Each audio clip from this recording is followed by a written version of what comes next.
Assalamualaikum.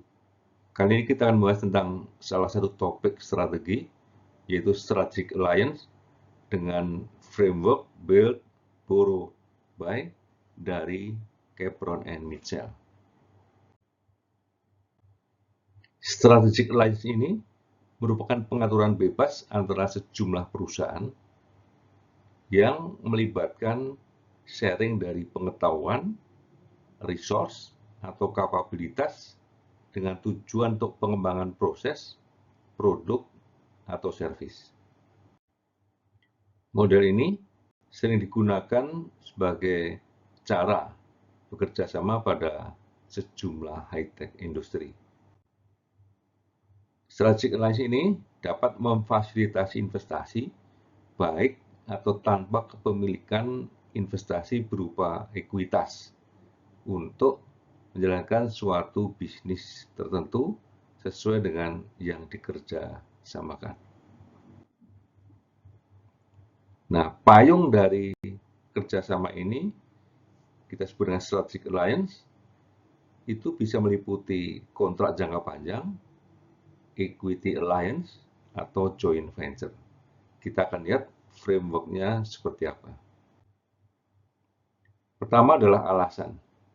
Jadi alasannya beberapa diantaranya misalnya lah untuk memperkuat posisi kompetitif, masuk pasar baru yang masih belum punya kompetensi tertentu, atau melindungi ketidakpastian, atau mengakses suatu pengetahuan yang sifatnya melengkapi apa yang sudah ada, atau malah belajar sesuatu yang baru tanpa harus mulai dari nol sendiri dari dalam perusahaan.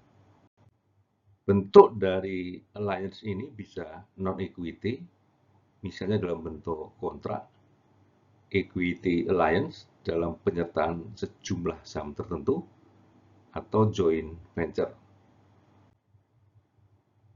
Kita akan melihat framework dari Capron and Mitchell. Ada 3 kata kunci di sini, yaitu build, borrow, atau buy.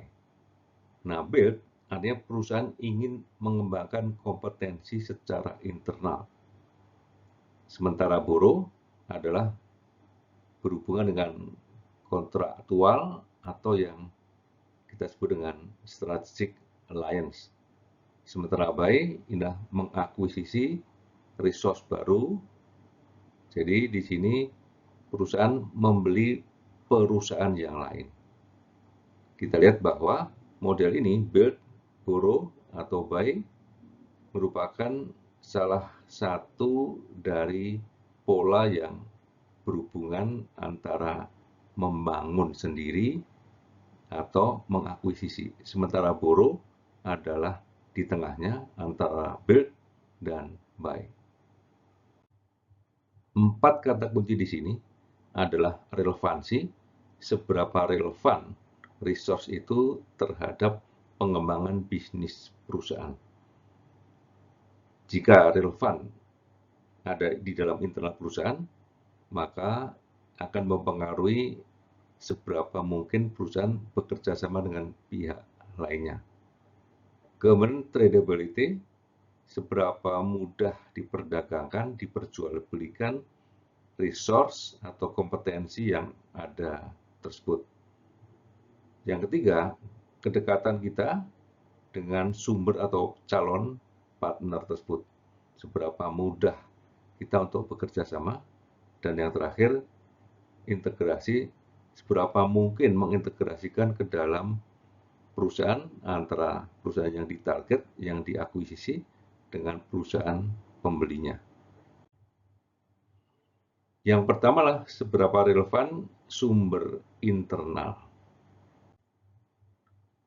Jadi di sini ketika ada suatu kompetensi yang dibutuhkan, maka pertanyaan adalah seberapa mirip pengetahuan yang ada itu untuk mampu mengcover calon bisnis yang baru. Yang kedua, superioritas dari kompetensi yang kita miliki terhadap kompetitor dari luar. Jadi kalau misalnya keduanya ada, maka perusahaan secara internal masih bisa mengembangkan kapabilitas dan kompetensinya dari dalam. Jadi internal development. Salah satu modelnya adalah dengan Frio Framework yang sudah ada videonya secara terpisah. Jadi dengan demikian, ketika relevansinya tinggi, maka kita bisa membangun kompetensi itu secara internal. Pertanyaan berikutnya adalah, seberapa mudah resource yang ditarget tersebut? Ketika relevansi tadi ternyata jawabannya rendah, maka kita perlu mempertanyakan seberapa mudah memperoleh itu di pasar, karena kita tidak mampu mengembangkan secara internal.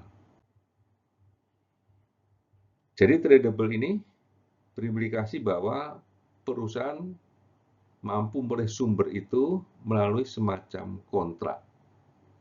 Jadi kontrak jangka pendek atau jangka panjang seperti lisensi atau franchising. Keduanya merupakan cara untuk borrow ya, resource yang diperoleh dari perusahaan yang lain.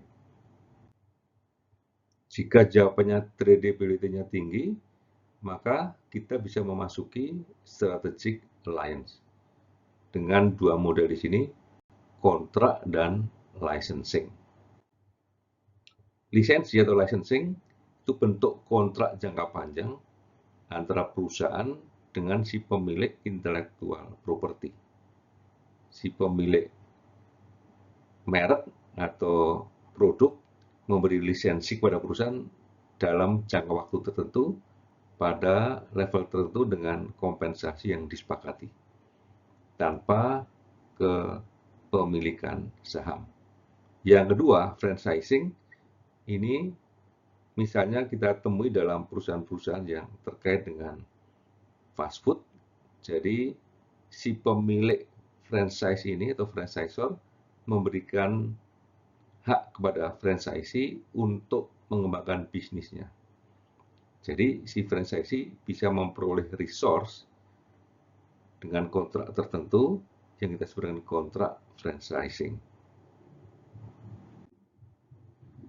Tapi kalau jawabannya tradability-nya ini adalah rendah, maka pertanyaan berikutnya adalah seberapa dekat kita dengan resource partner tersebut. Jika tidak terlalu dekat, ya, maka alternatifnya adalah equity alliance. Ya.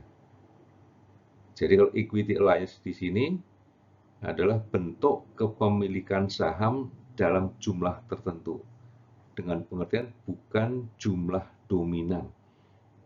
Jadi tujuannya adalah lebih kepada untuk belajar involvement terhadap bisnis yang kita minati tersebut. Yang kedua adalah joint venture. Joint venture ini biasanya dibentuk sejumlah perusahaan dengan komposisi sedemikian rupa sehingga tidak ada yang dominan. Jadi pada konteks ini, sejumlah perusahaan 3 atau 4 pihak membentuk perusahaan yang baru. Sementara kalau equity alliance lebih dekat kepada mengakuisisi sejumlah kepemilikan saham walaupun dalam jumlah yang minoritas. Tapi tujuannya adalah memperoleh kesempatan untuk belajar bisnis tersebut. Jika kita sangat dekat dengan sumber tersebut, pertanyaan berikutnya adalah seberapa mampu kita mengintegrasikan target firm. Jadi perusahaan yang ditarget yang akan dibeli. Ketika jawabannya tinggi, maka kita bisa mengakuisisi perusahaan tersebut dan mengintegrasikan terhadap bisnis yang existing. Hanya saja kita nggak akan membahas tentang merger dan akuisisi karena akan dibuat dalam video lain secara terpisah.